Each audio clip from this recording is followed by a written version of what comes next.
بسم اللہ الرحمن الرحیم الحمد للہ رب العالمین والصلاة والسلام علی سید الانبیاء والمرسلین۔ عید بالکل سر پر ہے، انشاءاللہ اللہ کرے عافیت کے ساتھ وہ مرحلہ آئے۔ لوگوں کے سوال مستقل بڑھتے ہی چلے جا رہے ہیں کہ جی نماز عید کس طرح سے ادا کی جائے، نماز عید کیسے ادا کریں۔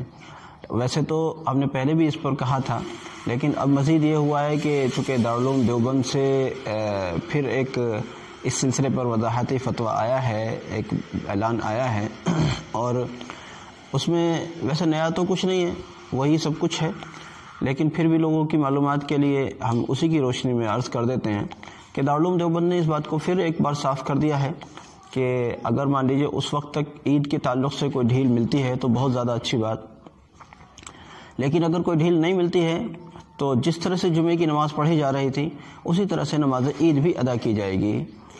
اور اس میں مزید وضاحت اس بات کی گئی ہے کہ جمعے کی نماز کے لیے خطبہ شرط ہے کہ بغیر خطبے کے جمعے کی نماز نہیں ہوتی، اور عید کی نماز کے لیے جو خطبہ ہے وہ مسنون ہے۔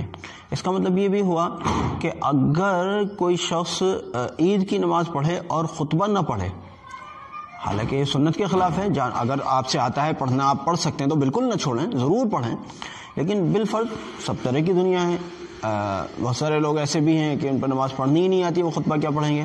تو اگر کوئی شخص خطبہ نہ پڑھ سکے یا تو اس کی نماز عید ادا ہو جائے گی۔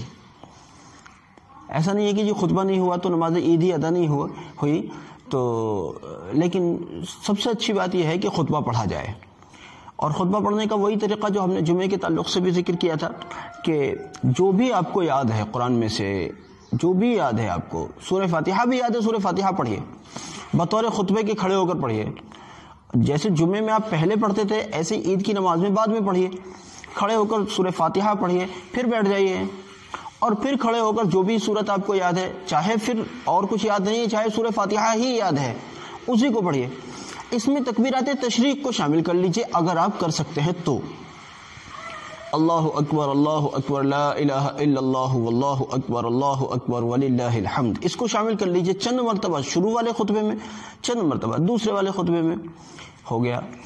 اب مان لیجئے کوئی ایسی جگہ ہوتی ہے کہ جہاں کوئی صورت ہی نہیں ہے، نماز عید کی ادا کرنے کی صورت ہی نہیں ہے، ہو ہی نہیں سکی، کسی بھی وجہ سے نہیں ہو سکی، اس صورت میں دارالعلوم دیوبند کے ہی اس فتوے کے مطابق 2-4 رکعت حسب توفیق نماز چاشت کے طور پر پڑھ لیا جائے، یعنی نماز چاشت ادا کر لی جائے، تاکہ اب وہ بہرحال نماز عید تو ادا نہیں کر سکے لیکن کم سے کم نماز چاشت ادا کر لیں۔ دارالعلوم دیوبند کے فتوے میں لکھا ہے کہ فقہا سے یہ بات منقول ہے۔ بہرحال ایک اور سوال اس سلسلے میں آ رہا تھا، وہ کہہ رہے تھے کہ جی کیا خواتین بھی نماز عید میں شریک ہو سکتی ہیں؟ بالکل، نماز عید میں خواتین بھی شریک ہو سکتی ہیں، جس طرح سے وہ جمعے میں شریک کی گئی ہیں، جس طرح سے ان کو نماز پنجگانہ میں شریک کیا گیا ہے، جس طرح سے ان کو تراویح میں شریک کیا گیا ہے، اسی طرح سے ان کو نماز عید کے اندر بھی شریک کیا جا سکتا ہے۔ جبکہ ہماری نمازیں گھروں پر ہو رہی ہیں، گھروں پر ہونے والی نمازوں میں خواتین کو شریک کر لیا جائے، اس میں کوئی مضائقہ نہیں ہے، وہ پردے کی رعایت کے ساتھ وہاں شریک رہتی ہیں، اس میں پھر کوئی حرج نہیں ہے۔ اور نماز عید کا طریقہ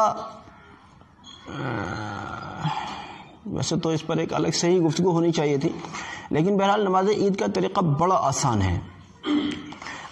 امام یہ سوچ لے کہ میں نماز عید الفطر ادا کرتا ہوں، یعنی نماز عید الفطر پڑھاتا ہوں، اس سارے مجمع کو، پیچھے مرد ہیں عورتیں ہیں جو بھی، ان سارے لوگوں کو میں نماز عید الفطر پڑھا رہا ہوں۔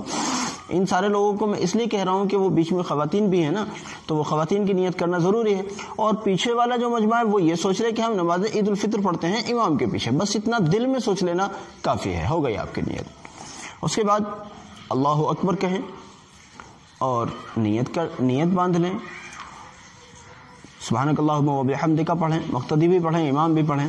اس کے بعد پھر اللہ اکبر کہہ کر ہاتھوں کو اٹھائیں، پھر ہاتھوں کو چھوڑ دیں، پھر اللہ اکبر کہیں، ہاتھوں کو اٹھائیں، پھر ہاتھوں کو چھوڑ دیں، پھر اللہ اکبر کہیں اور ہاتھوں کو باندھ لیں، پھر سورہ فاتحہ پڑھیں، قرات کریں، جو بھی سورت آپ کو یاد ہے وہ سورت پڑھیں، یعنی امام پڑھے، مقتدی تو سنیں گے ہی۔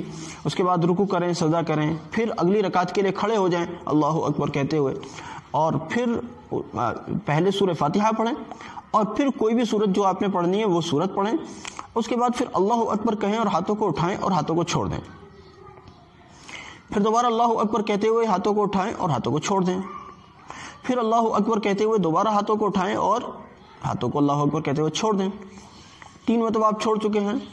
چوتھی مرتبہ میں پھر یہ کریں اللہ اکبر کہتے ہوئے رکوع میں چلے جائیں اور نماز کو پورا کریں. اس کے بعد آخر میں خطبہ ہو. یہاں ایک بات اور ذکر کروں، میرے علم میں ہے کہ بعض جگہ پر صرف اس بات پر اختلاف ہو گیا ہے کہ جی نماز عید کے بعد دعا ہونی چاہیے یا خطبے کے بعد دعا ہونی چاہیے. استغفر اللہ، ہم لوگ چونکہ لا علم لوگ ہیں، ہم لوگ تو ذرا سی بات پر الجھ پڑتے ہیں. بس جتنا ہم جانتے ہیں وہ اتنی دنیا ہمیں نظر آتی ہے، کنویں کی مینڈک کی طرح. جیسے کنویں کے مینڈک کو صرف کنویں میں ہی دنیا نظر آتی ہے، تو ہمیں بھی بس جتنا ہم نے کسی سے سن لیا بس اتنے بھی اڈگ ہو گئے. ابھی اس کا دوسرا پہلو ہمیں پتہ ہی نہیں ہوتا. اللہ معاف کرے. میں نے دیکھا ہے اس بات پر ہی جھگڑے ہو گئے ہیں. اوئے ہوئے. دیکھو، افضل یہ ہے کہ عید کی نماز کے بعد دعا ہو. جائز یہ بھی ہے کہ خطبے کے بعد دعا ہو. جائز یہ بھی ہے، اگر کسی نے کہیں خطبے کے بعد میں دعا ہوتی ہے تو جائز ہے، کوئی مسئلہ نہیں، کوئی اختلاف کی بات ہی نہیں ہے، بے وجہ جھگڑنے کی کوئی ضرورت ہی نہیں ہے. لیکن افضل طریقہ یہ ہے کہ نماز کے بعد دعا ہو، پھر خطبہ ہو، اور اس کے بعد اگر مجمع ہے کہیں، اجازت ہے کہیں اگر، تو پھر سکون کے ساتھ اپنے سوشل ڈسٹینس کے ساتھ روانہ ہو اپنے گھروں کو. لیکن جہاں اجازت نہیں ہے لاک ڈاؤن کے چلتے، وہاں بھیڑ کرنے کی اجازت نہیں ہے، تو وہاں یہ مسئلہ ہی کوئی نہیں کہ وہاں پہلے سے ہی 4-5 لوگ جمع ہیں.